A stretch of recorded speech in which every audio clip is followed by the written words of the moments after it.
They say that history is the greatest of all teachers, and that tales of past deeds define who we are in the present, and what we shall be in the future. It is said that such tales shall, with each telling, illuminate us all with the light of truth. I shall tell you of such a tale. It is a tale quite familiar to me, for I have spent nearly a lifetime piecing it together and chronicling it here within this book. For years I have pondered its passages, studying every line, committing each word to memory. Perhaps now, in the telling of it, I shall at last find the answers I seek. Our story takes place in the northern region of Faerun, known as Icewind Dale. It is a harsh, frozen land, cut off from the rest of the world by a wall of jagged peaks called the Spine of the World. For centuries, the icy plains of the Dale have been home to the barbarian peoples of the Uthgard and Regedman. Huddled together in small, closely knit tribes, the barbarians lived simple lives, free, proud, and fiercely independent. Until the day an archmage named Erakan came to Icewind Dale. With an army of mercenaries, Erakan sought to conquer the north and force the fierce barbarians into slavery.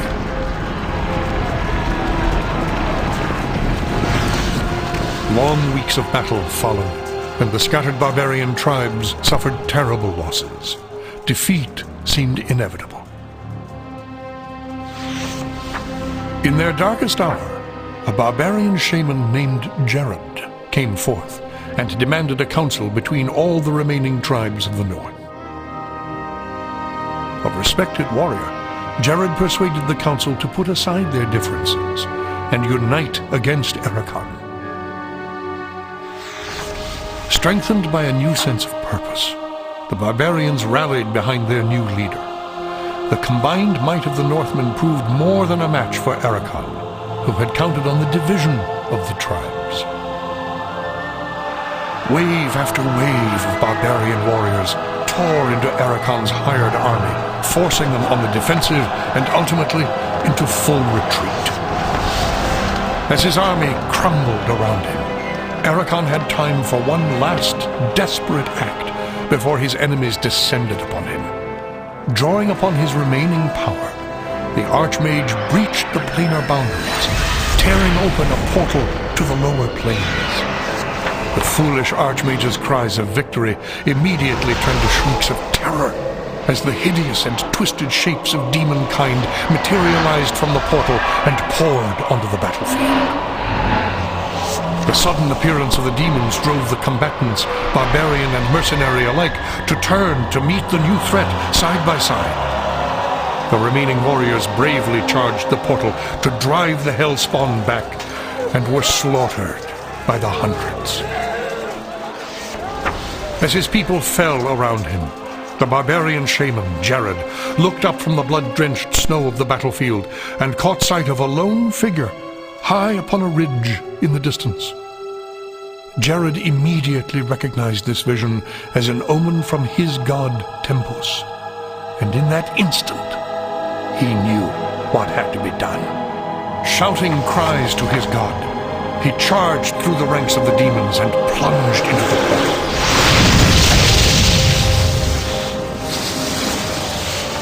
As Jared's blood fused with the energies of the portal, an explosion of white light engulfed the battlefield. When the light subsided, the demons were gone, and the portal was closed. In its place hovered a disk of solid stone. Frozen within the center of the disk was Jared's body, locked in his final moment of agony, in his final moment of triumph for all eternity. But that is not the end of our tale. It is but the beginning.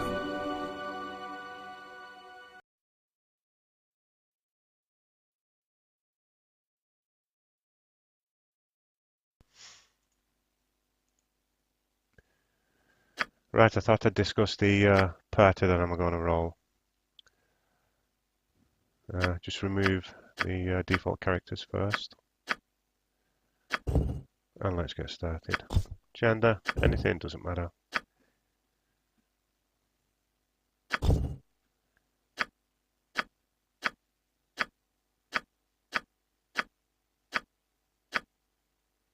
I always thought the portrait should have come next after the race. Because I don't see the point in picking a portrait of, say, an elf and then choosing an orc as your race.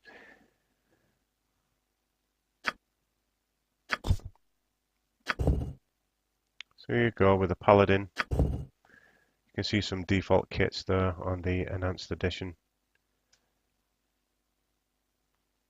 Because of the undead that's in the early game, I'm going to choose the undead hunter.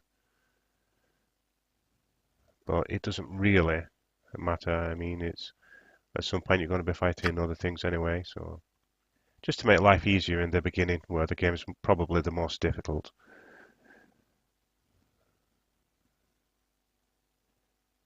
You can take the stock paladin or specialize slightly. +3 to hit and damage there for the undead. Lawful good, obviously. And ability scores. Anything between 85 and 90 is a decent roll for a paladin. 89 is great, we'll store that.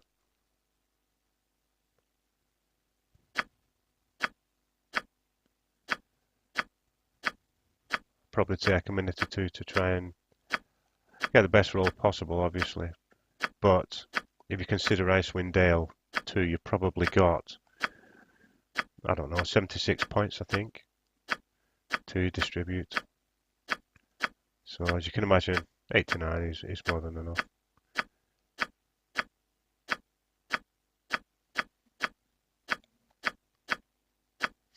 '87.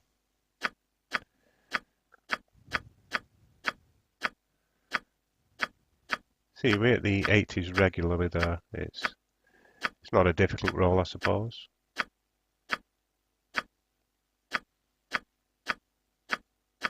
Oh, 91. We'll take that. That's more than enough.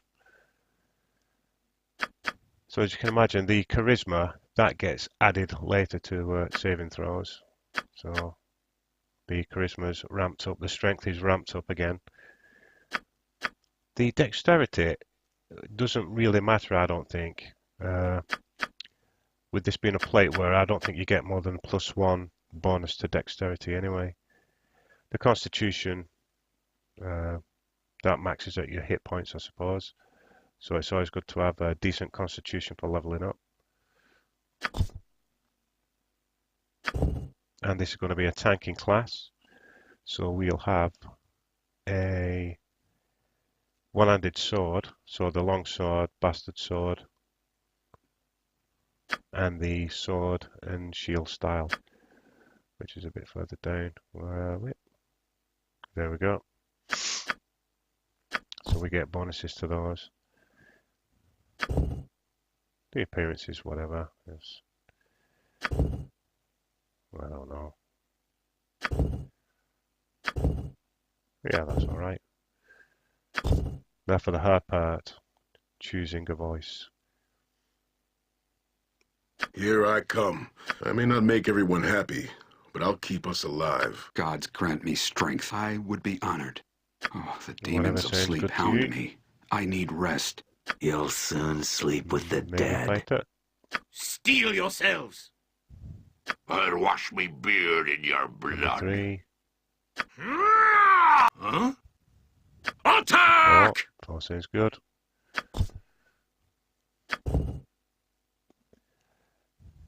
Because I'm going to be doing a long play on this, I'm going to name these characters according to their class. So, Bobbins, Paladin. This just makes it easier for the viewers to identify who's doing what and what's happening on screen, as I won't be, as I won't be doing it myself. So, Bobbins, Paladin. 'Cause I need rest. You'll soon sleep with the dead. Number 3. All 4 sounds good. babbling on during the long plays, as I don't usually talk on those.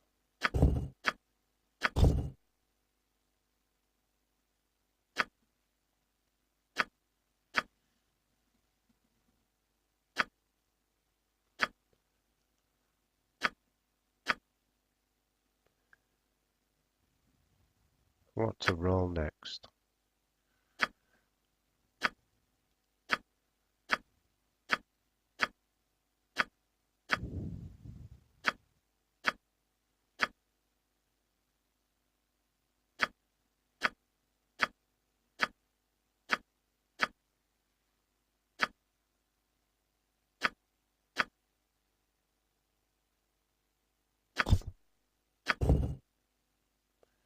Now the half-elf, the reason I select that is because there's no penalties and you can multi-class rather than the dual classing of humans who also don't take any penalties or gain any bonuses.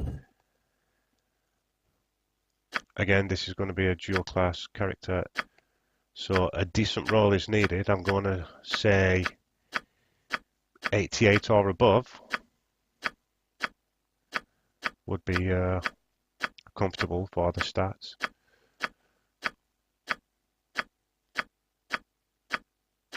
'86, we'll store that. Again, 87.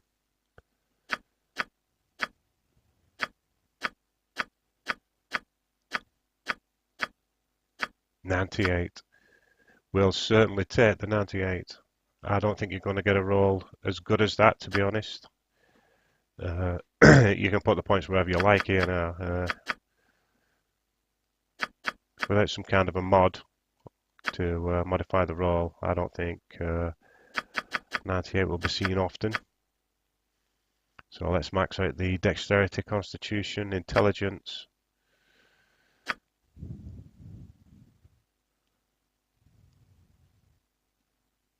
There we go.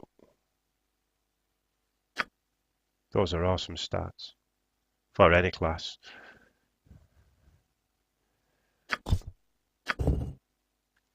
Right, the thieving abilities. I'm going to go for find traps, as this is going to be a ranged character. She's going to be looking for the traps, and I will make a rogue for the melee side of things as well. So short bow and two-handed weapon style. I'm assuming this applies to the bows as well, not just the melee two-handed weapons.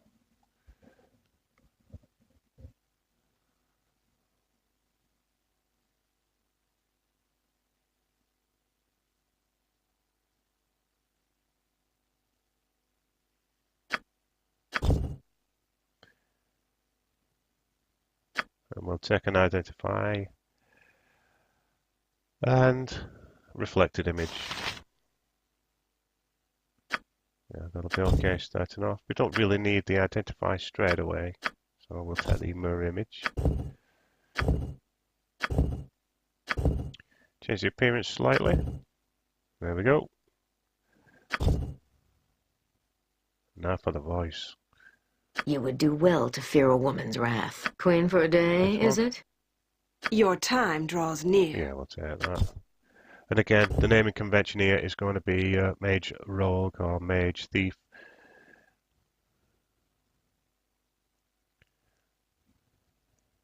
Just to keep things simple for the combat log and any viewers later watching the long play. So we've got the Mage Thief and the Tank. So we've got the Tank class and the Thief.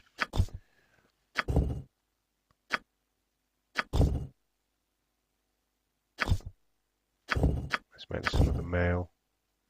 We'll go with the Orc or Half Orc. Now the Half Orc gets +1 to Strength and Constitution, which is pretty good for a fighter.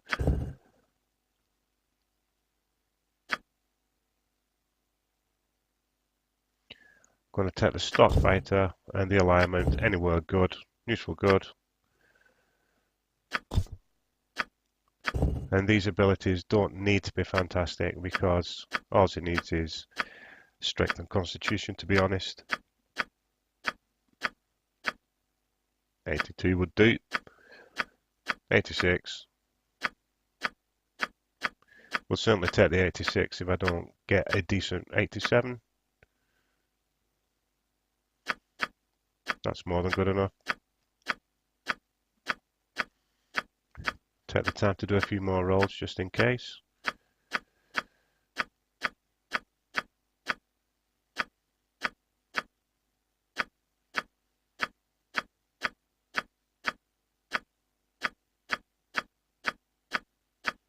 Hmm, 87's looking pretty good.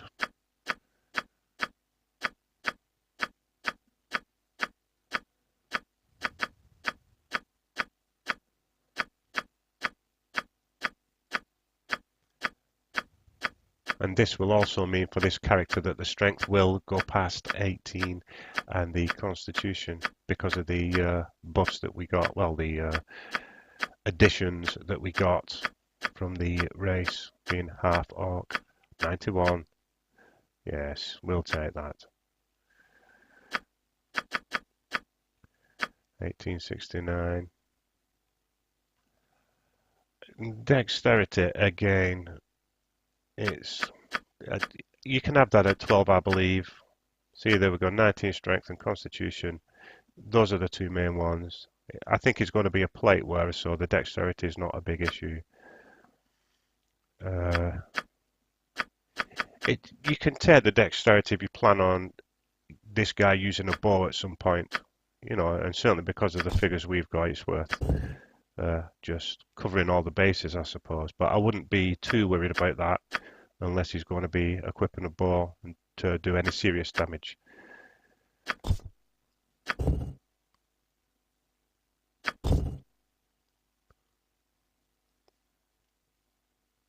Gods grant me strength. Huh? There we go with the voice. Grug the Fighter. If I can spell that correctly. So we've got the two-handed weapon style, and he's going to be using a great sword. So we've got the melee fighter, we've got the tank, and we've got the caster rogue in the background.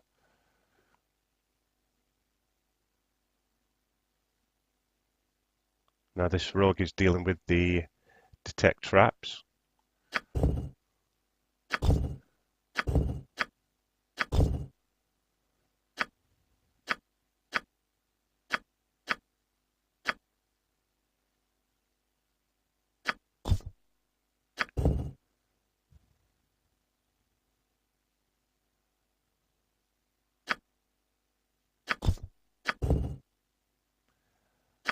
Multi-classing again.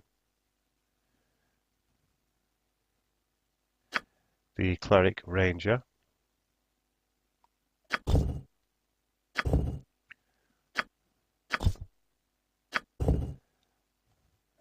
A decent roll here would come in handy as well. I'd be looking at perhaps with 80s popping up regularly, at least 88 with it being dual class, and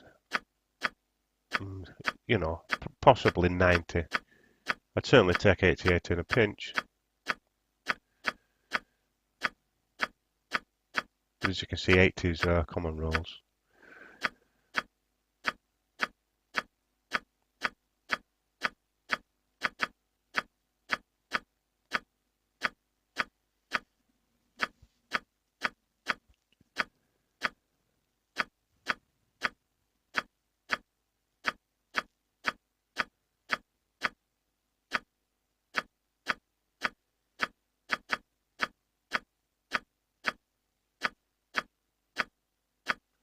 Again, this will be a dual wielding cleric, or cleric ranger I should say.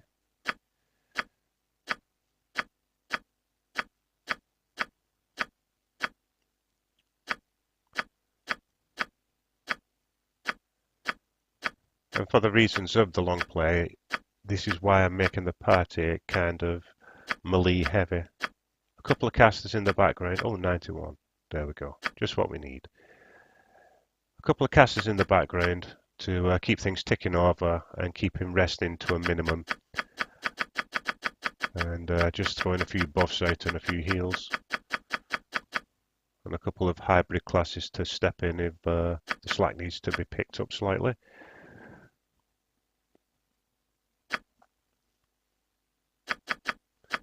You can see we've got the wisdom, the constitution, and the strength there.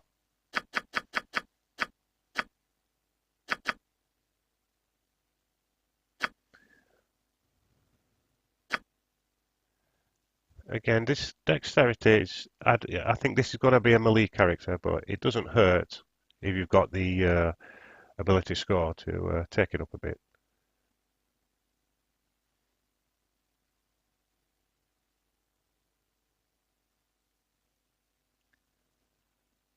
And as there's no penalties to any of those ability scores, that should be fine.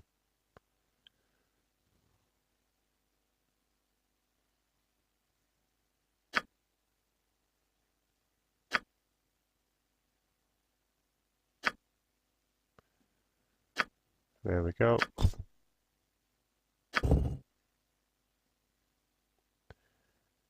As you can see there, the 2-weapon style, it's already been buffed. And we've got 4 points remaining.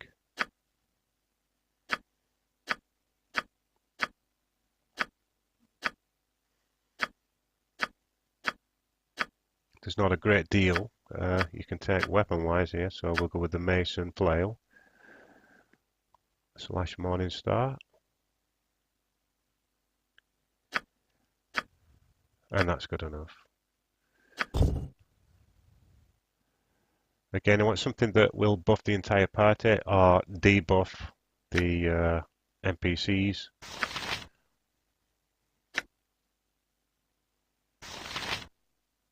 And some healing also, I suppose, to keep things ticking over, to take some pressure off any dedicated healer.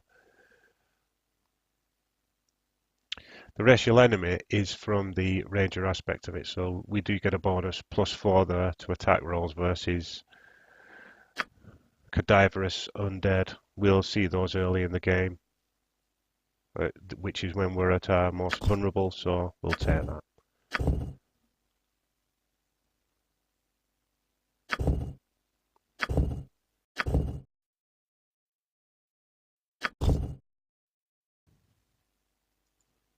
By Clangeddin's twin axes! Attack!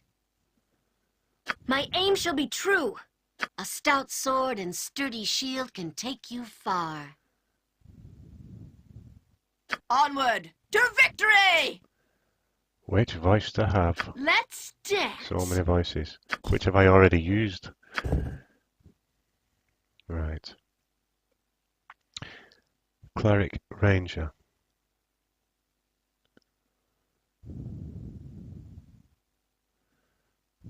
We'll call her Willow.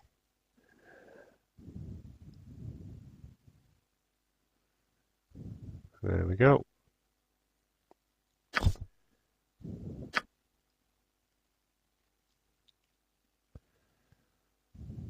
So we've got the tank, DPS,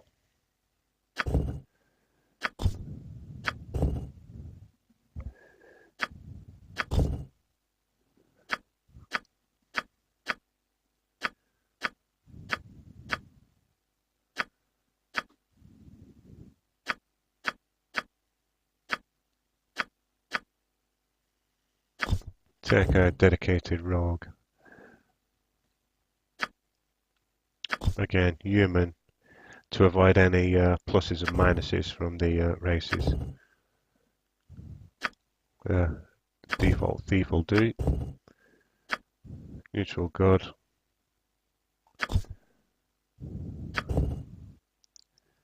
The ability roll doesn't need to be fantastic. I don't think I'll be dual classing her, multi-classing her. So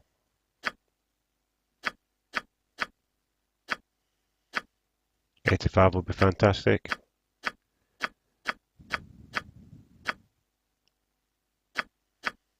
86.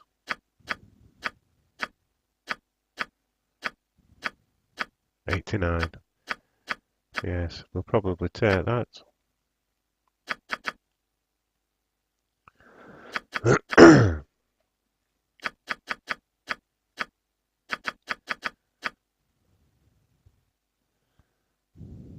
High constitution and high dexterity and strength.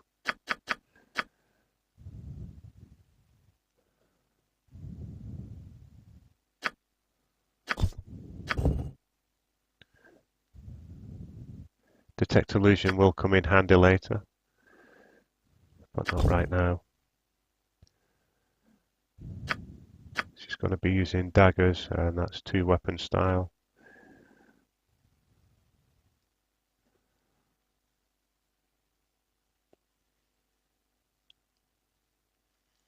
Short bow is back up.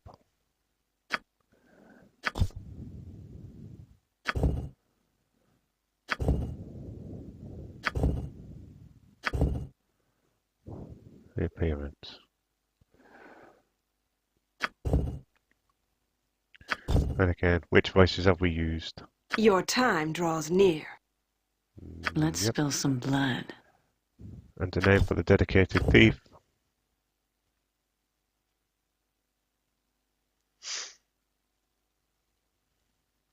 Amber the thief.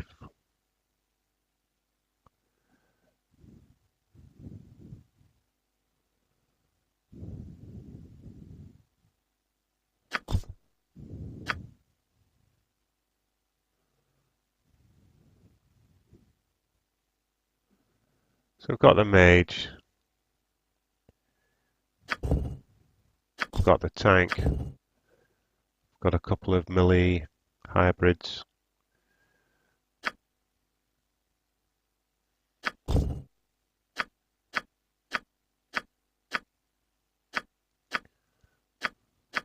Which portrait?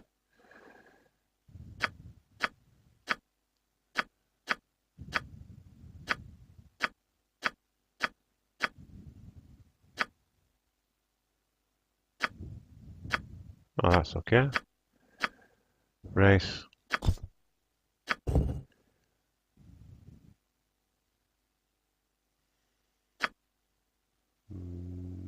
No.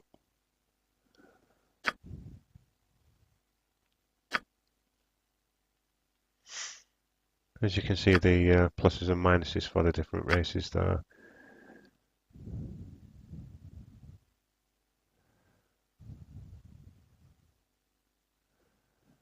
Go with the human for a dedicated cleric, I would imagine.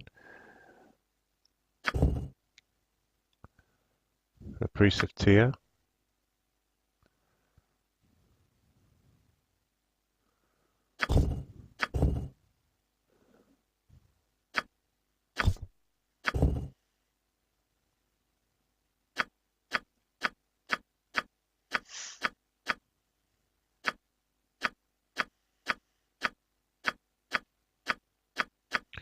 Between 85 and 90 would be nice.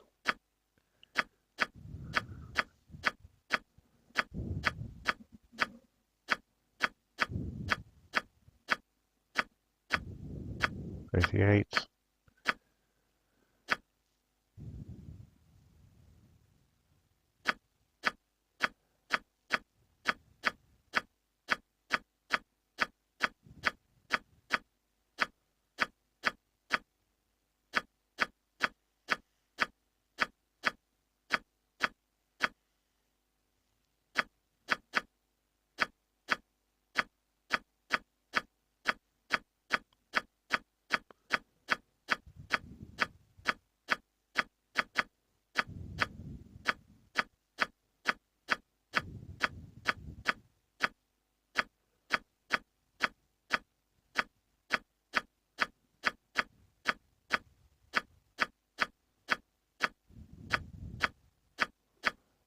Yeah, 88's looking like it's going to be as good as it gets.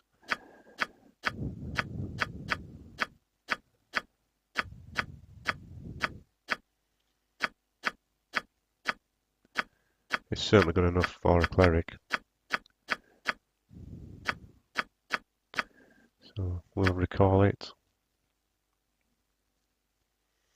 And as you can see, there are minimum to certain stats, depending on the race and class. So get the strength up, constitution,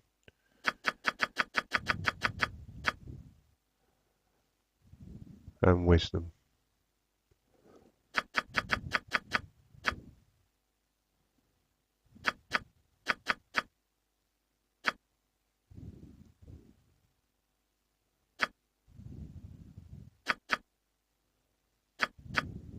Oh, dexterity needs taking up to, I'd like it on at least 12. Yes.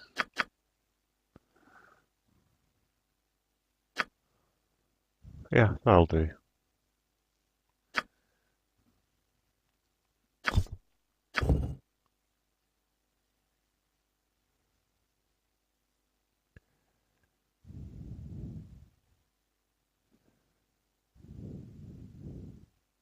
As you can see, clerics don't have much in the way of ranged weapons.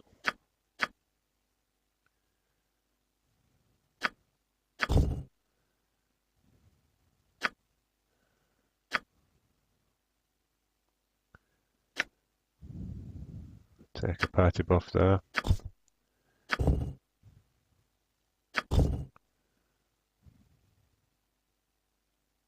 Here I come, and the hells come with me. Gods grant me strength. I would be honored. Yes. Oh, the demons of sleep hound me. Right, we'll name this guy, and that's the party done. So, if you can recall, we have a paladin tank, we have a mage thief, which is going to be our ranged DPS, and AoE, crowd control, things like that. It's going to deal with our trap finding and disarming. We've got the Hawk fighter, which is another melee DPS.